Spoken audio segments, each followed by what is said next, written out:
proclamer les bonnes choses de toi et ta famille. Commence à prononcer les paroles de bénédiction. Commence à bénir ta vie, commence à bénir ta famille. Commence à bénir tes projets, commence à bénir ta vie. Élève ta voix et prie, car le pouvoir appartient à la langue au Dieu de gloire. Merci ce matin, merci cet après-midi. Nous t'enseignons au Dieu de gloire. Alléluia. Merci, ça ne pas pour nous sauver. Laisse que tout soit de demain, Jésus. Ce que tu m'as dit, c'est vrai, finit par s'accomplir, Jésus. Et nous voulons que cette parole s'accomplisse dans la vie d'une personne ce après-midi. Dans le nom de Jésus. Dans le nom de Jésus. Alléluia.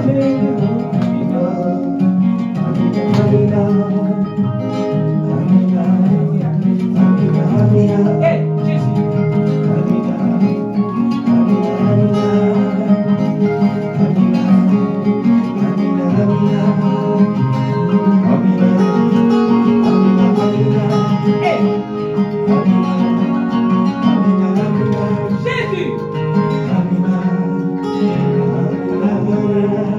Est-ce qu'il y a une personne qui est bénie cet après-midi? Alléluia. Nous sommes en train de partager le dimanche, depuis le dimanche passé, sur connaître son identité. Connaître son identité, ses promesses pour demeurer. Et nous avons expliqué la semaine passée, nous avons donné la définition de l'identité, la définition de la promesse, et nous avons défini ce que veut dire demeurer. Et pendant que nous avons partagé le vendredi, il y a des éléments qui se sont ajoutés sur ce qu'on avait travaillé le dimanche passé. Et par là, j'ai compris que chacun de nous a retenu quelque chose par rapport à l'identité, par rapport à sa promesse. Amen. Est-ce qu'il y a quelqu'un qui est béni pour ce message? Parce que si tu ne connais pas ce que tu es et tu ne connais pas ce qui t'attend demain, tu ne peux pas avancer. Tu vas aller comme une brebis qui ne connaît pas le chemin. Amen. Une personne dotée de toutes ses facultés doit savoir ce qu'il a fait. Et doit connaître ce qu'elle est exactement. Et nous avons rappelé que nous avons les mêmes origines que notre Dieu créateur de toutes choses. Amen. Et c'est Ésaïe qui nous rappelle que nous sommes des dieux sur la terre avec le petit dé. C'est pourquoi la Bible dit qu'il a créé l'homme à son image, à sa ressemblance. Et ça fait du bien pour une personne qui veut avancer dans le combat, parce que vous allez rencontrer, nous allons toujours rencontrer des difficultés pendant notre marche ici-bas. Amen. Et il est important de retenir ces deux éléments. Ces deux éléments produisent la foi dans la vie de celui qui a reçu Jésus comme Seigneur et Sauveur. Si tu n'as pas ces deux éléments, tu n'as pas la foi. Alléluia. Amen. Mes enfants demeurent attachés à moi parce qu'ils savent qui je suis exactement. Alléluia. Ils savent qui je suis. Et nous, autant qu'enfants de Dieu, pour demeurer dans la maison du Seigneur, nous devons savoir qui est notre Dieu et quelles sont les raisons de notre existence sur la terre. Un bon chrétien doit savoir pourquoi. Parce qu'aujourd'hui, il y a tellement de religions sur la terre. Tu pouvais être musulman, tu pouvais être bouddhiste, tu pouvais même rentrer dans les loges franc-maçonniques. Mais si tu as choisi Jésus-Christ, c'est parce que tu sais. Et tu dois le savoir. Je te le rappelle. Si tu ne le savais pas, il faut que tu le saches aujourd'hui. Parce que c'est lui qui t'a créé à son image, à sa ressemblance. Nous allons voir les avantages. Nous avons quelques minutes. Je crois qu'on va parler un peu des avantages. Et l'homme de Dieu va nous projeter Matthieu chapitre 19, versets 27 à 30. Pierre, prenant alors la parole, lui dit, voici, nous avons tous quitté et nous t'avons suivi. Voici, nous avons tous quitté et nous t'avons suivi. On ne peut pas suivre Jésus si nous n'avons pas quitté. Nous avons le verbe quitter et nous avons le verbe suivre. Et vous voyez que quitter et avant suivre. Donc pour suivre Jésus, pour se mettre en marche avec Jésus, il faut d'abord quitter. Et il va citer ce qu'il a quitté. Jésus lui répondit, je vous le dis en vérité, quand le Fils de l'homme, au renouvellement de toutes choses, Quand le Fils de l'homme au renouvellement de toutes choses. Le renouvellement de toutes choses va se passer après Gog et Magog, après la guerre d'Armageddon, quand les nations seront restaurées. Dieu fera grâce quand on parle de la grande tribulation et après le millénaire. Donc quand les nations seront restaurées, vas-y. Sera assis sur le trône de sa gloire. Et quand le Fils de l'homme sera assis sur le trône de sa gloire, ça veut dire que Jésus roi. Parce que jusqu'aujourd'hui, Jésus n'est jamais assis sur son trône de gloire. Jésus doit gouverner comme un homme sur la terre. C'est pourquoi vous voyez en Israël, le poste est toujours vacant jusqu'aujourd'hui. Ce n'est pas une nation Israël, c'est un peuple. Et chaque peuple à l'époque devait avoir un roi. Et il a été crucifié comme roi, mais jamais il n'a régné comme roi sur la terre. Et dans le règne qu'il parle, quand le monde sera restauré, il va s'asseoir sur son siège de royauté comme roi. Et nous le verrons face à face. Amen. C'est ce qu'il est en train d'expliquer à Pierre et autres. Vous qui m'avez suivi, vous serez de même assis sur 12 trônes. Vous qui m'avez suivi, vous serez de même. Vas-y. Assis sur 12 trônes, et vous jugerez les 12 tribus d'Israël. Et vous jugerez les 12 tribus d'Israël. Il est en train de vouloir, parce qu'il connaissait la pensée de Pierre. Pierre était curieux. Il ne pouvait pas suivre quelqu'un s'il n'avait pas la connaissance exacte de ce qui Jésus était. Amen. Donc, Jésus rappelle la promesse. Il parle du futur de ses disciples, de ses apôtres. Vas-y, frère. Et quiconque aura quitté à cause de mon nom, ses Et frères, quiconque aura quitté à cause de mon nom, à cause de mon nom, le nom c'est le nom de Jésus, ses frères ou ses sœurs ou son père ou sa mère ou sa femme ou ses enfants ou ses terres ou ses maisons, recevra le sang. Et là, vous voyez que dans la pensée de Pierre, Pierre n'a pas cité. Il s'est limité à quitter. Mais Jésus connaissait la pensée de Pierre. Et il donne non seulement la réponse, il lui rappelle ce qu'il n'a pas voulu dire. Parce que Pierre était marié. Il avait quitté sa femme, ses enfants, il avait quitté sa famille. C'était un grand pécheur parmi d'autres.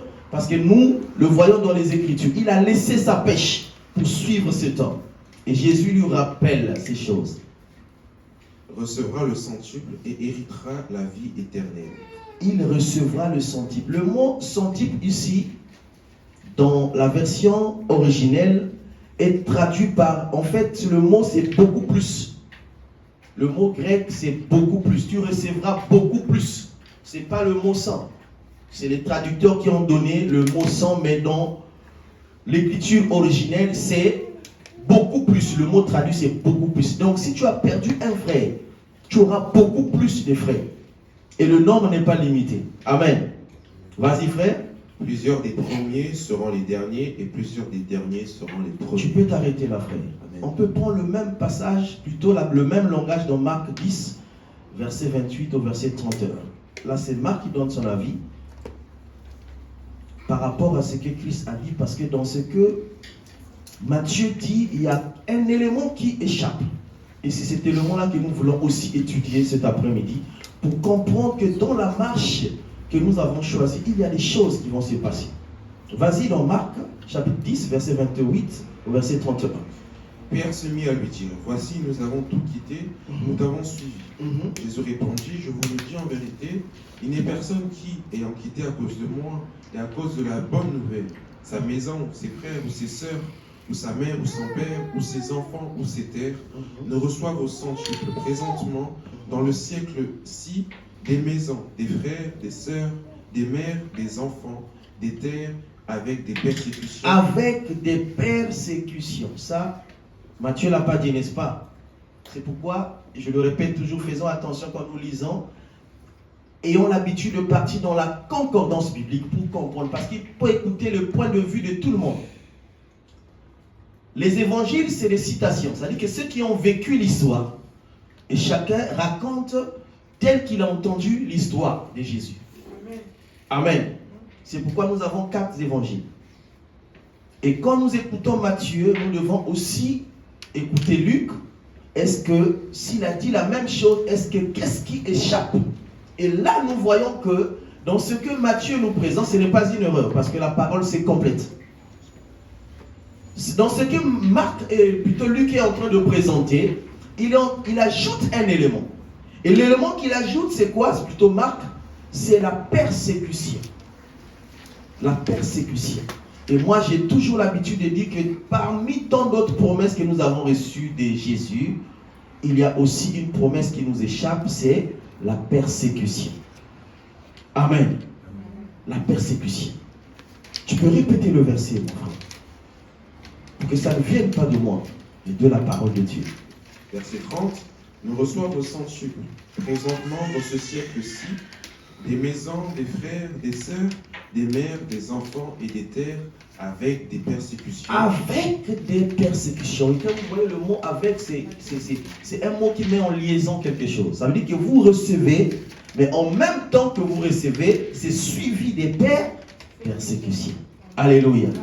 Est-ce qu'il y a un frère et une sœur ici qui aiment la persécution? Amen. Mais est-ce que cela n'est pas, cela ne fait pas partie des promesses que notre Messie nous a laissées?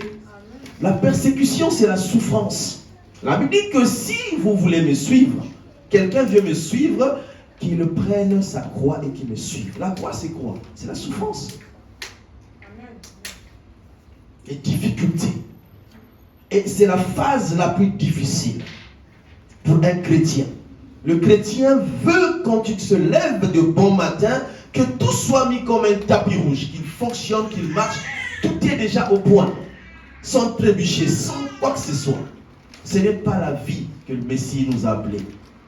Le Messie nous a appelé de vivre comme lui, parce que nous sommes, lui s'il est le prémisse de tous les vivants sur la terre, nous devons le suivre. Il a dit, soyez mes imitateurs.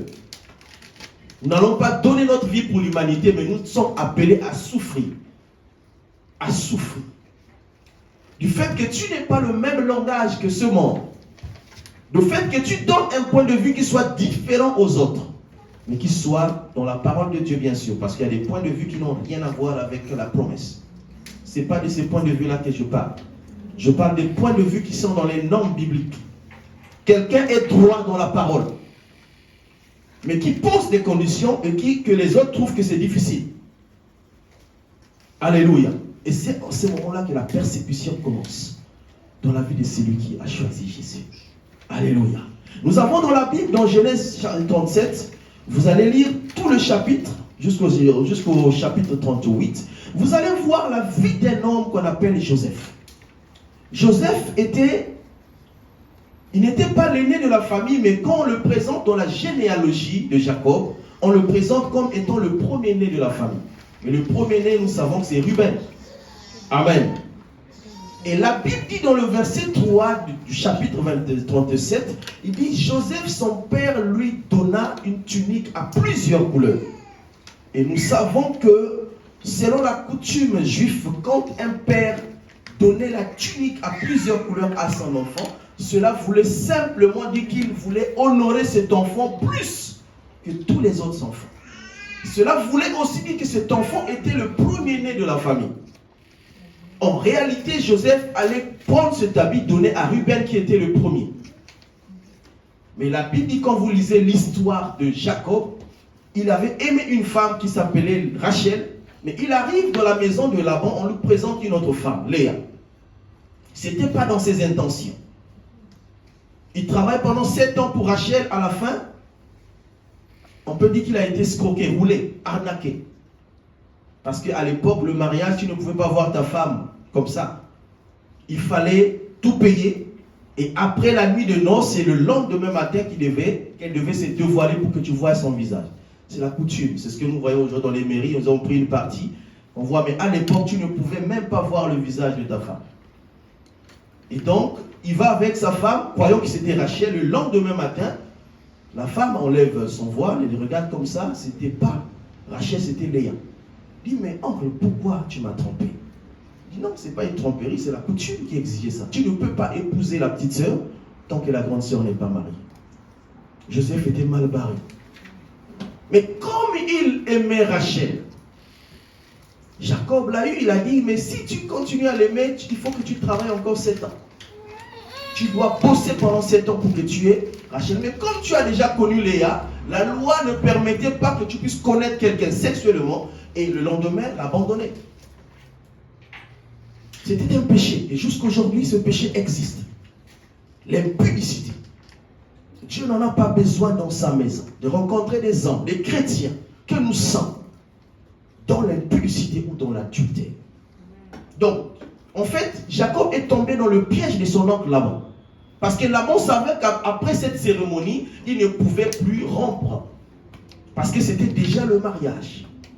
Alors, si tu veux avoir 2 femmes, il faut que tu travailles. Mais comme il aimait Rachel, il a travaillé 7 ans de plus. Amen. Ils sont là, les hommes, les garçons. On ne prend pas une femme gratuitement. Il faut payer le prix. C'est ça qui valorise un homme. Tu as besoin d'une femme, il faut payer le prix. Amen. Alléluia. Amen. C'est un péché. Il faut payer ce qu'il faut, la dot. Et Jacob, si bon qu'il était, il aimait tellement sa femme, il a travaillé 7 ans, donc 14 ans de travail. Et enfin, il a Rachel. Mais Dieu avait un plan.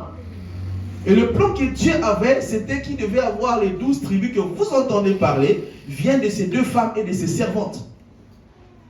Dieu fait quoi? Comme Jacob aimait beaucoup plus Rachel, son choix, pourtant c'était légal. Un homme est appelé à faire son choix. Mais la Bible dit que Dieu a bloqué la fécondité de Rachel et il a ouvert la fécondité à Léa. Donc Rachel est devenue stérile. Et c'est Léa qui, la femme qu'elle n'aimait pas, elle avait un œil un peu tordu. Donc Jacob n'était pas amoureux. Amen. Mais c'est de cette femme-là qui va avoir des enfants. Et Rachel reste stérile. Et plus tard, est-ce que tu peux dire avec moi plus tard? Un jour, il y a un temps pour toutes choses. Si les hommes se moquent de toi aujourd'hui, les hommes se lèvent contre toi aujourd'hui, dis-toi qu'il y a un jour. C'est ce que Job a dit, mon Rédempteur est vivant. Et il se lèvera le dernier de tout. Alléluia. Cette femme, enfin Dieu la visite. Elle va avoir un enfant, et c'est cet enfant que nous avons lu tout à l'heure. Vous allez lire à la maison, c'est une très belle histoire. Lisez l'histoire de Joseph, vous allez comprendre.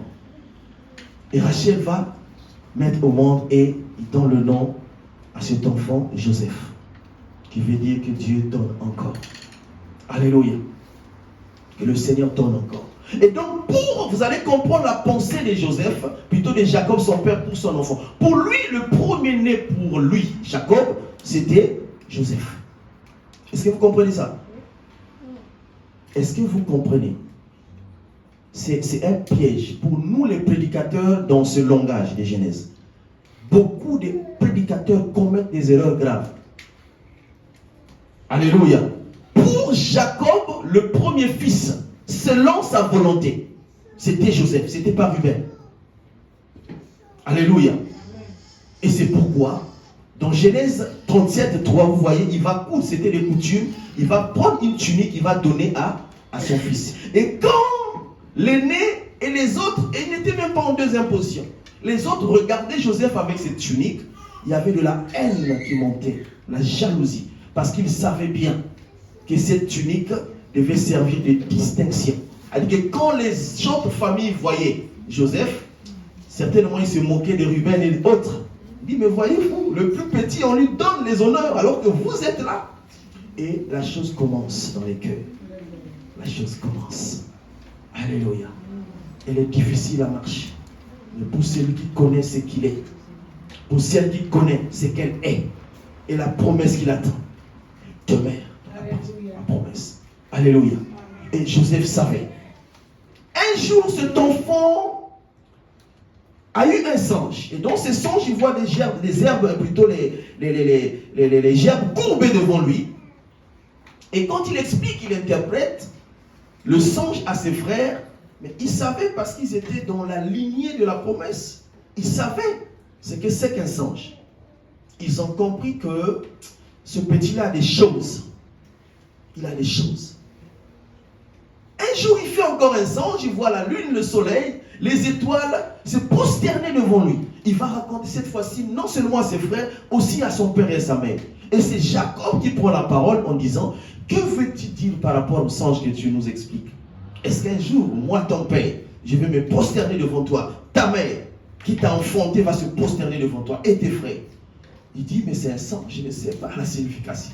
Je vous explique juste ce que Dieu m'a montré. C'est pourquoi faisons très attention. Bien aimé, quand tu as une vision, quand tu as quelque chose que Dieu t'a montré, il faut faire attention aux personnes que tu expliques ces visions. Amen. Très attention. Ce n'est pas mauvais. La Bible dit que tout ce qui n'est pas fruit de conviction est péché. On n'explique pas parce qu'il faut se décharger. On explique parce qu'on sait que la personne qui va recevoir, elle va contribuer à l'avancement de ce que j'ai reçu. Alléluia. Moïse avait Aaron à côté de lui, c'était pour l'accompagner dans la vision qu'il avait reçue. Alléluia. Mais il y a des hommes, il y a des personnes autour de toi que quand tu expliques une vision, ils viennent, ils s'élèveront pour compliquer cette vision. Ils vont s'élever pour s'opposer à ce que tu as comme vision. Alléluia. Mais même s'ils s'opposent, parce que ces frères se sont opposés, vous lisez l'histoire, on n'a pas le temps, vous allez comprendre que celui ou celle qui a la promesse de Dieu finit toujours par arriver à la destination. Peu importe. J'ai vu, je crois que c'est la semaine passée qu'on m'a envoyé une image où il y avait un rocher, mais dans le rocher, il y avait une plante qui était sortie. Bizarre. Alléluia. Et moi, dès que j'ai des images comme ça, tac, la tête fonctionne. Elle dit que celui qui a la promesse de Dieu, même si on peut accumuler des conteneurs sur toi, même si on met des immeubles sur toi, tu finiras toujours par pousser. Amen. Tu finiras toujours par sortir. Amen. Parce que ce qui est en toi est plus fort que ce qui est dans ce monde. Joseph a marché jusqu'à arriver sur le point où ses propres frères disent non. Parce qu'il était juste. Tout ce que leurs frères faisaient contre leur père, contre la famille, Joseph rapportait à leur père. Et du coup, c'était le petit le plus aimé. Non pas seulement parce qu'il balançait, mais c'est parce qu'il était droit. Amen. Parce qu'il y a des enfants comme ça dans la maison. Il voit quelque chose qui ne va pas, il dit à papa, il dit à maman. Et le concerné ou la concernée va dire quoi? Non, tu as balancé, non. Il a dit parce qu'il trouve que ce n'est pas normal. Et c'est lui le chef de la famille, il doit le savoir. Parce que ce n'est pas juste. Et donc, les frères de Jacob commençaient à le haïr, jusqu'à arriver au point de lui livrer aux étrangers. Ils ont eu la pensée de tuer Joseph. De le tuer, imaginez-vous. Votre frère de sang. Ils ont eu la pensée de tuer Joseph. Et parmi eux, ils disent non, on ne peut pas verser le sang de notre frère.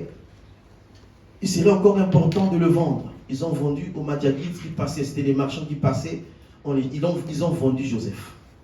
Et les marchands qui ont acheté Joseph, ils ont revendu Joseph à Potiphar. C'est pourquoi vous voyez l'accomplissement de la parole de Dieu.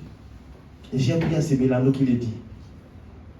La rivière, même quand tu fermes, peu importe, il va toujours chercher une direction pour sortir. Que Dieu te bénisse. Il est saisi quand tu l'as dit la fois passée. Tu ne peux pas empêcher la promesse de Dieu. Qui es-tu? La Bible dit que qui es-tu, montagne, contre Zorobabel? Zorobabel était la promesse incarnée de Dieu. Et les gens voulaient s'opposer à lui pour la construction du tabernacle. Il a dit, qui es-tu, montagne, pour s'opposer à la volonté de Dieu? Amen. Ils ont vendu plutôt Joseph. Joseph se retrouve dans la maison de Potiphar. Et la Bible dit que tout ce qu'il tenait de ses mains prospérait. Allait de l'avant. Il n'avait ni père, ni mère, ni frère, ni soeur. Dans un pays étranger, et les Égyptiens, aujourd'hui considérés comme la première, on peut dire que c'est la première puissance de l'époque. Là où il y avait Pharaon. Et il s'est retrouvé dans la maison, pas de n'importe qui, la maison du général, rapproché du roi. Potiphar. Lisez l'histoire de cet homme, vous allez comprendre. Potiphar. Il va travailler comme un homme qui a reçu une bonne éducation, comme une personne honnête. Il travaille dans la maison de Potiphar. Et voilà, la femme de Potiphar tombe amoureuse de Joseph. Parce qu'elle a dit qu'il était beau de figure. Alléluia. Amen. Les problèmes, la persécution. Cet homme était persécuté. Je ne sais pas si tes problèmes d'aujourd'hui, tu peux les comparer à cet homme, Joseph. Il se retrouve dans une maison, il fait de son moyen, il fait de tout possible pour plaire à son maître, mais à la dernière minute, la femme veut compliquer sa vision, parce qu'il savait ce qu'il était et ce qu'il avait comme promesse. Il avait toujours la vision, l'essence qu'il avait reçue dans la maison de son père. Et il va donc un jour s'échapper de la femme de Potiphar. Mais vous savez comment sont les femmes? Est-ce qu'elles sont là, les femmes? Amen. Amen, vous êtes là? Amen. Surtout ici en France, quand une femme décide de te faire du mal, que ce soit devant la police, devant les tribunaux, tu ne vas pas t'en sortir. Et donc, elle va prendre la robe de Joseph. Joseph donc s'échappe parce qu'il dit, je ne peux pas, parce que c'est mon maître. Je ne peux pas faire ces choses. Et il voulait s'échapper, donc la femme de Potiphar est restée avec sa tunique. Et quand son mari arrive, il dit, regarde ton esclave. Ce qu'il voulait faire derrière toi. C'était un assassin, c'était un violeur. Alléluia. Et Potiphar n'était pas n'importe qui. Et j'ai dit, comme cet homme avait la promesse, qu'est-ce que ce général va faire? Parce que d'autres, ils pouvaient le tuer. Il avait tout ce droit. Il avait tout ce pouvoir de le faire. Il prend Joseph, il lui met en prison. Et Joseph en prison, un jour, je vous relate l'histoire en passant, vous allez lire à la maison, s'il vous plaît, lisez. Et vendredi revenant dans l'histoire de cet homme, vous allez voir les choses. Lisons à la maison. Il va se retrouver en prison comme chef de prison. Et dans la prison, il y avait le panetier, le chanson, il y avait un qui était au service des gâteaux du roi, il y avait un qui était au service du vin du roi. Et qui sont en prison, les deux font deux songes. Le premier, il dit, voilà, j'avais 2 que 3 corbeilles sur ma tête, voilà des oiseaux qui piquaient ces gâteaux qui étaient dans ces corbeilles. Et l'autre, il vient, il dit, voilà, moi j'avais ceci. Il se réveille, il commence à relater les songes. Ils étaient tellement tristes, parce que vous savez qu'au milieu de la nuit, il y a plusieurs rêves que nous rêvons, n'est-ce pas? Mais il y a des rêves qui nous retiennent captifs. Parfois tu te réveilles comme ça, mais qu'est-ce qui se passe? Et donc, ces 2 personnes n'étaient pas tranquilles par rapport aux songes qu'ils ont eu la nuit. Et Joseph va expliquer, voilà, il y a 3 jours, le roi va te remettre dans tes fonctions. Et toi, il y a 3 jours, le roi viendra te chercher, mais on va te couper la tête. Mais celui-là, qu'on va remettre dans ses fonctions, n'oublie pas. Alléluia. N'oublie pas. N'oublie pas, s'il te plaît. Tu vas être à côté du roi, mais n'oublie pas. Il faut que tu parles au roi qu'il y a un prisonnier ici qui est détenu injustement. Parle au roi. Il a dit, t'inquiète, mon frère. Je vais parler de toi au roi. Et la Bible dit que la personne est partie. Il ne s'est plus souvenu de Joseph. Un silence plat. Et ces choses arriveront bien aimées dans ta vie. Où tu peux aider une personne. Tu peux donner toute ta vie. Tu peux donner toute ton énergie pour aider une personne. Tu peux donner tes finances. Tu peux donner tout. Mais à la fin, la personne ne reconnaît pas ce que tu as fait pour lui. Et c'était le cas de Joseph. Amen. Il est resté, il servait le roi, il était à côté du roi, il n'a même pas parlé de Joseph. Mais la promesse reste là. La promesse, dis-le avec moi, la promesse reste la promesse. Celui qui a la promesse ne meurt jamais. Tant que cette promesse ne s'est pas encore accomplie. Alléluia. Un jour, et dis-le mon frère, ma soeur, un jour, vous pouvez vous lever dans ma vie. Vous pouvez parler comme vous voulez, mais je sais qu'il y a un jour. Il y a un jour. Et ce jour, quand ça arrive dans la vie d'une personne, tout change. Tout change. Tout change. Tout change. Alléluia. Et aujourd'hui, ceux qui ont vécu, ceux qui vivent la main de Dieu, ils sont classés dans le même lot que les féticheurs, les magiciens. C'est comme si aujourd'hui Dieu ne bénit plus. Alléluia. Parce que ce que Dieu fait est au-delà de l'imagination de l'homme humain. De l'homme que nous sommes. Alléluia. Un jour, Dieu permet que le roi, le number 1 de l'Égypte, aussi reçoit un singe. Alléluia. Un singe. Le roi avait des magiciens. Le roi avait des féticheurs. C'est qu'il payait tout le mois pour interpréter les visions des singes. Mais cette fois-ci, il reçoit une vision. Il fait asseoir tous ces magiciens, les féticheurs, personne n'était capable d'expliquer ces songes. Alléluia. Et tout le pays était en panique parce que personne n'était qualifié pour expliquer ces songes. Il y avait 7 vaches maigres. Il y avait 7 vaches grasses. Alléluia. C'était un mystère caché. Une leçon que Dieu voulait communiquer au roi. C'est là où celui qui était à côté du roi va se souvenir de Joseph. Il dit non roi, tiens-toi tranquille. Il y a un homme que je connais. Un jour j'étais en prison. J'étais avec cet homme et les choses se sont passées exactement comme lui il avait dit. Alors le roi dit, allez-y m'appeler cet homme. Un jour ton jour arrivera. La Bible dit dans la multiplication des pains, le panier circulait du premier au dernier et il y avait toujours un reste. Alléluia. Celui qui a reçu en premier ne pouvait pas se glorifier parce que la quantité était tellement énorme. Et celui qui n'avait pas encore reçu ne pouvait pas se plaindre parce qu'il savait qu'il devait toujours manger. Et à la fin, il y avait un reste. Alléluia. Dans la provision de Dieu, la grâce n'est pas limitée. La bénédiction n'est pas limitée. Celui qui est en or aujourd'hui, c'est son jour. Moi aussi, j'ai mon jour. Alléluia. Si on pouvait comprendre cette logique-là, il n'aurait pas avoir le complexe. Il n'aurait pas avoir la haine au milieu de nous. Alléluia. J'ai déjà dit, sœur, mais tu n'es pas régularisé, tu n'as pas de papiers. Mais tu penses que ceux qui ont des papiers sont plus que toi? Tu penses que ceux qui sont régularisés dans ce pays sont plus que toi? Moi, je connais les Français SDF, ils n'ont même pas de toit. Ils ne mangent même pas. Ils ont la nationalité française. Toi, tu penses que c'est quoi la nationalité? C'est quoi un titre de séjour? C'est rien. C'est rien. C'est rien. Moi aussi, j'ai mon jour. Alléluia. Chacun de nous a son jour. Le panier circule. Et c'est Joseph, on va le faire habiller. On va lui mettre des habits de fête. Lui qui sort d'une prison. Lui qui vient d'une famille négligée. Lui qui vient comme esclave aujourd'hui. Il est habillé en tenue royale. Parce que pour se positionner devant un roi, il faut être bien habillé. Il va être habillé devant le roi.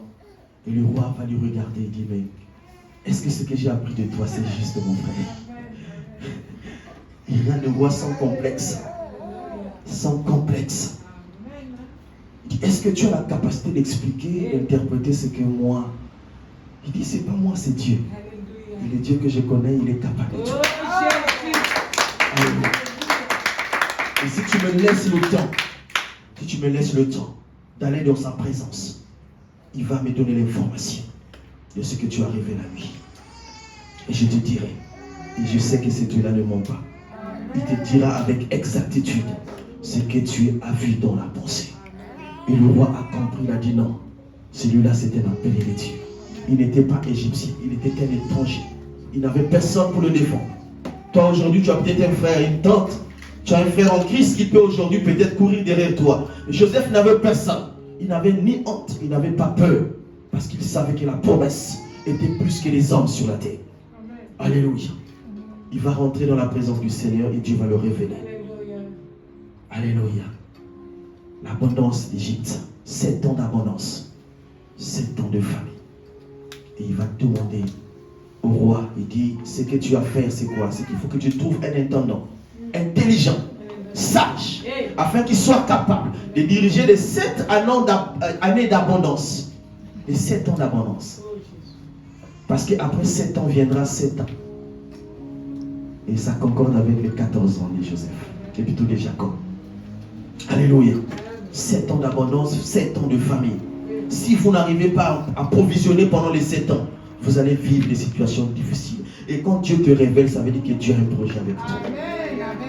Et le roi le regarde et dit, waouh, trouverais-je un homme si intelligent comme toi, si sage comme toi, qui a de l'intelligence comme toi? Il dit, comme c'est de toi que ces paroles sont sorties, je n'ai personne pour nommer, et c'est toi qui vas diriger ce pays pendant ces 7 ans et ces 7 ans. Donc 14 ans, c'est toi. Il lui donne tout le pouvoir royal, sauf le bâton de la souveraineté. Alléluia. Oh Dieu, il est merveilleux. Si tu pouvais connaître qui tu es, si tu pouvais connaître ce qui t'attend demain, tu n'auras peur de personne. Alléluia. Peur de personne. Moi, si je vous raconte ma vie, vous allez rigoler. Et ma femme connaît. Moi, devant chaque situation, j'ai un verset qui me vient. J'ai dit, il ne permet pas qu'il y ait une situation qui traverse tes forces. Si Dieu permet un problème dans ta vie, mon frère, si Dieu permet qu'il y ait une situation dans ta vie, parce que Dieu te connaît. Il connaît, parce que c'est lui.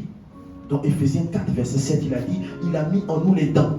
Et les dents sont correspondants par rapport aux capacités que nous avons par le moyen de la grâce par Jésus. Alléluia. Et quand tu vis une situation, ça veut dire que la capacité que tu as, avec cette capacité, tu peux affronter et traverser cette situation. Amen. À moins que tu t'ignores. À moins que tu ne saches pas. Sache pas ce que tu es exactement. Alléluia. Alléluia. Tu es l'image et la ressemblance de Dieu. Amen. Tu es un ambassadeur sur la terre. Alléluia. Le but d'un ambassadeur, c'est représenter une nation. Et quand on représente une nation, on est le président de la République. C'est pourquoi nous sommes des dieux sur la terre. Vous comprenez le contexte? Avec petit 2, parce que nous ne sommes pas Elohim. Il y a le président des États-Unis, mais son ambassadeur est comme le président ici. Mais ce n'est pas exactement lui. Mais il a le même pouvoir ici. Il peut donner un ordre. Il a le droit d'annoncer un Américain ici en France. La loi lui permet de faire ces choses parce que c'est le représentant numéro 1 ici. Quand il va arriver aux États-Unis, il est sous tutelle du président des États-Unis. Mais ici en France, c'est lui le président.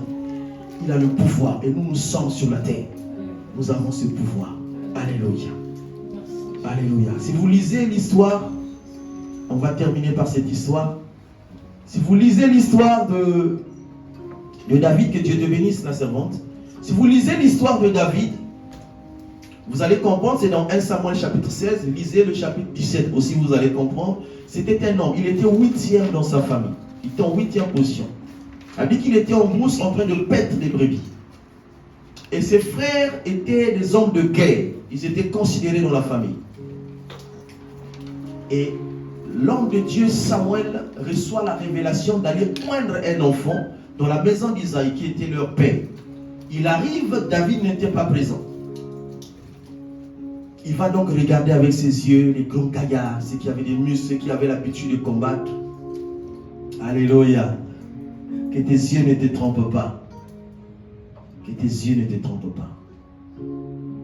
Le regard des hommes est tellement différent du regard de Dieu. Alléluia. Ce que tu vois, ce n'est pas ce que Dieu voit. Tu peux regarder un avenir derrière, mais Dieu ne voit rien derrière. Tu peux regarder qu'il n'y a rien derrière, mais Dieu voit toute une nation derrière. C'est pourquoi il faut toujours entrer en contact avec Dieu, pour connaître la personne qui est avec toi, la personne qui marche avec toi, pour connaître même la pensée que tu as. Moi qui vous parle, mon père avait une vision pour moi. Moi-même, quand je partais à l'école, j'avais une vision. Mais Dieu m'a confondu, ce n'est pas ce que Dieu attendait de moi.